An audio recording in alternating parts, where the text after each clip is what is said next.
तो भैया रात के बज रहे हैं अभी 2 और पता नहीं मुझे क्या चूल मचा है कि मैं अभी वीडियो बनाने बैठा हूँ। मुझे ऊपर से डर भी लग रहा है और मैं हॉरर वीडियो देखने जा रहा हूँ। पता नहीं मेरे अंदर क्या चूल मचता है यार ये सब करने में, लेकिन मजा आता है। आप लोगों को मजा आएगा मेरे ये रिएक्शन देख के। तो चलो देखते हैं वीडियो और मजा लेते हैं। और भाई स्कैरी पंपकिन इन्हीं का ये वीडियो है, तो चलो देखते हैं और मजा लेते हैं वीडियो का। डरावना आवाज स्कैरी पंपकिन। इस कहानी की लेखिका है सोनिया सैनी। मोनिका 21 साल की नवयुवती थी। कैंपस प्लेसमेंट में उसे एक अच्छी आईटी कंपनी में जॉब मिल गई थी। उसकी शिफ्ट रात की तकरीबन 12 बजे खत्म होती थी। उस रोज भी अपना काम खत्म करने के बाद वो ऑफिस से निकली और अपनी साइकिल की पता नहीं हॉरर वीडियो में ऐसा क्यों रहता है कि भाई रात के 12 बजे ही लोग निकलते हैं, उससे पहले क्यों नहीं निकलते हैं? शर्म मुझे इस सवाल का जवाब चाहिए, वो भी साइकिल पे। अगल बगल हो क्या तुम लोग यार? रेलवे स्टेशन पहुंच गई। साइकिल को पार्क करने के बाद मोनिका प्लेटफॉर्म पर खड़ी होकर अपनी ट्रेन का इंतजार करने लगी। अचानक ही उसकी नजर रेलवे स्टेशन पर लगे एलईडी बोर्ड पर गई। 888 उसमें आने वाली ट्रेन का नाम और जीरो है भाई, क्या 8 लिखा हुआ था। डिस्प्ले बोर्ड की एलईडी बार-बार जल बुझ रही थी। अचानक ही प्लेटफॉर्म की पावर सप्लाई कट गई और हर तरफ अंधेरा हो गया। कोई कुछ समझ पाता उससे पहले ही मोनिका की ट्रेन प्लेटफॉर्म पर आ गई। मुझे ये समझ में नहीं आ रहा है क्या ट्रेन पेट्रोल और डीजल से चल रहा था, कैसे आ गया भाई? बिना लाइन के वजह से करंट आता ही कैसे है बिना करंट का? देरी किए बाकी के पैसेंजर सोचने वाली बात नहीं है। मोनिका भी झट से ट्रेन में चढ़ गई। इस समय रात के 11:30 बज गए थे। आज ट्रेन में कुछ गिने चुने पैसेंजर्स ही दिखाई दे रहे थे। मोनिका ने अपने हेडफोन में लाउड म्यूजिक लगाया और आंखें बंद कर अपना सर सीट के बैक सपोर्ट में टिका दिया। कुछ ही देर में लाउड म्यूजिक होने पर भी दिन भर की थकान के कारण उसकी आंख लग गई थी। थोड़ी देर बाद उसका मोबाइल रिंग करने लगा। रिंग की आवाज से मोनिका की नींद टूट गई। स्क्रीन पर पापा का नाम फ्लैश हो रहा था। मोनिका ने फोन उठाया तो उधर से पापा की आवाज सुनाई देने लगी। मोनिका बेटा, ट्रेन मिल गई थी ना? हाँ पापा, मैं ट्रेन में ही हूँ, आप चिंता मत करो। कौन सा स्टेशन आ गया है? पापा की बात सुनकर मोनिका अचानक से आंख खोलकर अपने कोच में चारों ओर नजर दौड़ाती है। उसे अपनी आंखों पर यकीन नहीं हो रहा था। पूरे कोच में बिल्कुल अंधेरा छाया हुआ था। ओ भाई, लोग ऐसे ही डर के मर जाएंगे यार वहां से। मैं अकेले रह नहीं पाऊंगा उसमें। भाई ये कैसे है? दिखाई पड़ रहा था। भाई दिमाग हिल जाएगा यार ऐसे रहने में। दे रहा था। पापा, आई थिंक कुछ प्रॉब्लम है। यहाँ ट्रेन में कुछ है ही नहीं, सारी लाइट्स ऑफ है और कोई अनाउंसमेंट भी नहीं हो रही है। बेटा, आसपास किसी पैसेंजर से पूछना क्या बात है। पापा, पूरा कोच खाली पड़ा हुआ है, मैं अकेली हूँ यहाँ। ये क्या बोल रही है बेटा? मुझे डर लग रहा है। देख, ट्रेन जैसे ही अगले स्टेशन पर रुकेगी तू वहाँ पर उतर जाना, मैं तुम्हें लेने आ जाऊंगा। ठीक है पापा। मोनिका अब ट्रेन के अगले स्टेशन पर रुकने का इंतजार कर रही थी। आमतौर पर ये ट्रेन हर 10 या 12 मिनट में अगले स्टेशन के लिए रुकती थी, लेकिन आज पूरे 20 मिनट हो चुके थे, लेकिन ट्रेन रुकने का नाम ही नहीं ले रही थी। मोनिका को घबराहट हो रही थी। उसे कोई आइडिया नहीं था वो अभी कहाँ पर है। ड्राइवर की कैबिन में जाकर उससे कांटेक्ट करती हूँ। भाई शायद ट्रेन को कम से कम रुकना चाहिए ना। मोनिका अपनी मोबाइल की टॉर्च ऑन करके इंजन रूम तक पहुंच जाती है।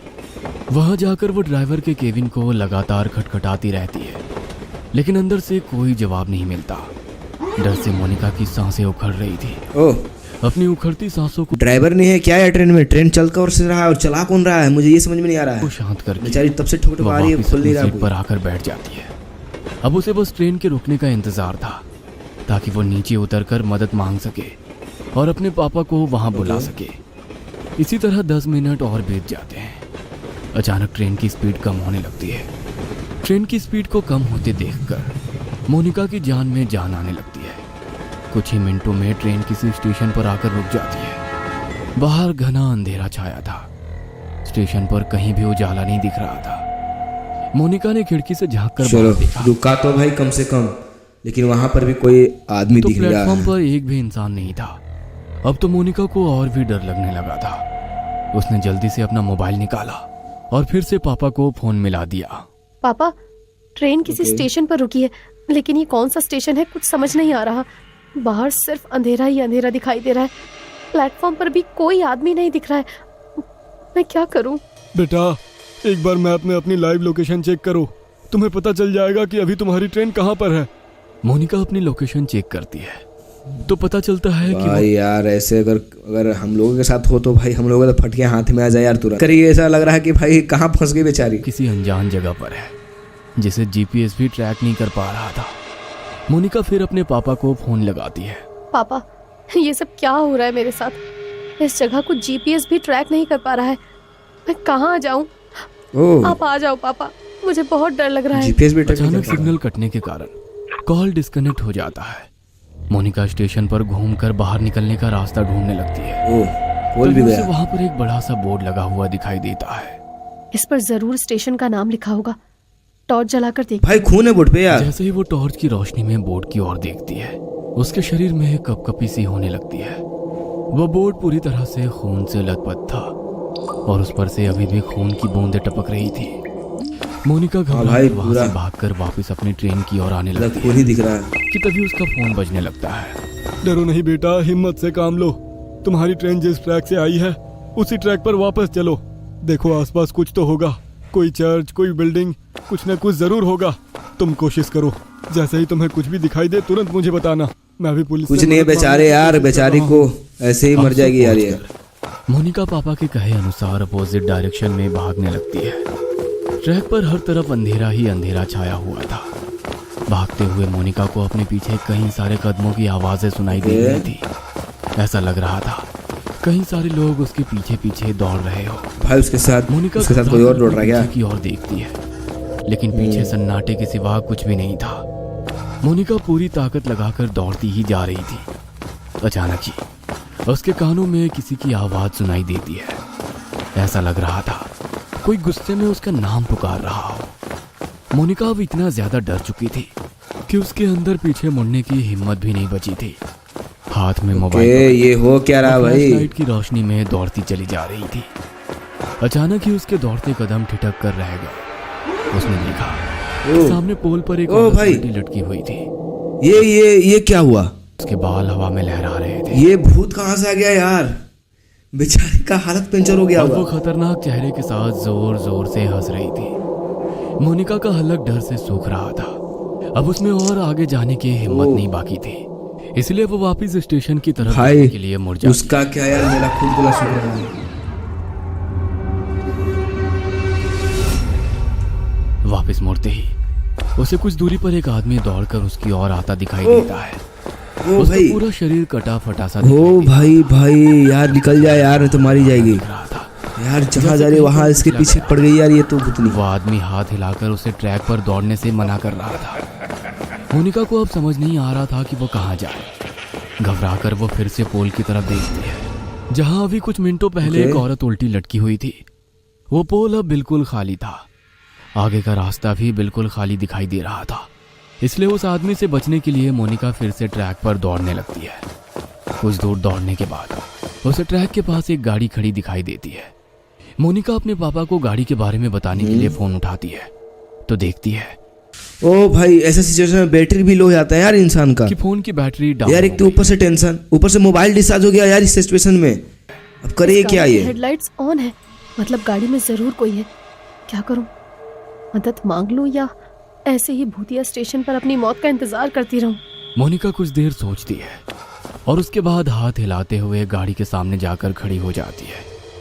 मोनिका को ऐसी हालत में देखकर गाड़ी के अंदर से एक आदमी बाहर आता है। क्या बात है, इतनी रात को आप ऐसे ट्रैक पर क्या कर रही हैं? सब ठीक तो है ना? मोनिका बुरी तरह हाँफ रही थी। ऐसा लग रहा था वह किसी भी पल बेहोश होकर गिर पड़ेगी। मोनिका की ऐसी हालत देखकर वो आदमी उसे गाड़ी के अंदर बैठा लेता है। अच्छा, आप आराम से अंदर बैठकर बताइए क्या बात है। पता नहीं क्या हो रहा है मेरे साथ। मैं न जाने कैसे इस जगह पर आ गई। अब मैं लाख कोशिशों के बाद भी यहाँ से निकल नहीं पा रही।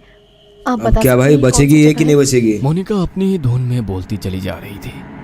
तभी उसे महसूस हुआ कि कार सवार युवक उसे वापस प्लेटफॉर्म की ओर ले जा रहा है। No please stop. तुम मुझे कहाँ ले जा रहे हो? मुझे वापस वहाँ नहीं जाना है। मोनिका के इतना कहते ही वो लड़का मुस्कुराते हुए पीछे देखता है। अरे भाई, ये भी सही भूत नहीं है क्या? चेहरा बदलने लगता है अरे और वो उसी आदमी की शक्ल में बदल जाता है। ओ भाई, भूत भी गाड़ी चला रहे हैं यार। और अब उसका पीछा कर रहा था। मोनिका के मुंह से एक जोरदार चीख निकल जाती है। और वो कार से उतरकर फिर से पागलों की तरह दौड़ने लगती है। उसे अपने पीछे उस आदमी के कदमों की आवाज़ साफ सुनाई पड़ रही थी। दौड़ते हुए वो वापस अपनी ट्रेन के सामने आ जाती है। कोई और रास्ता ना सूझने पर वो छिपने के लिए वापस ट्रेन में चढ़ जाती है और एक सीट के नीचे छिपकर बैठ जाती है। मोनिका का पूरा शरीर पसीने से लथपथ हो गया था।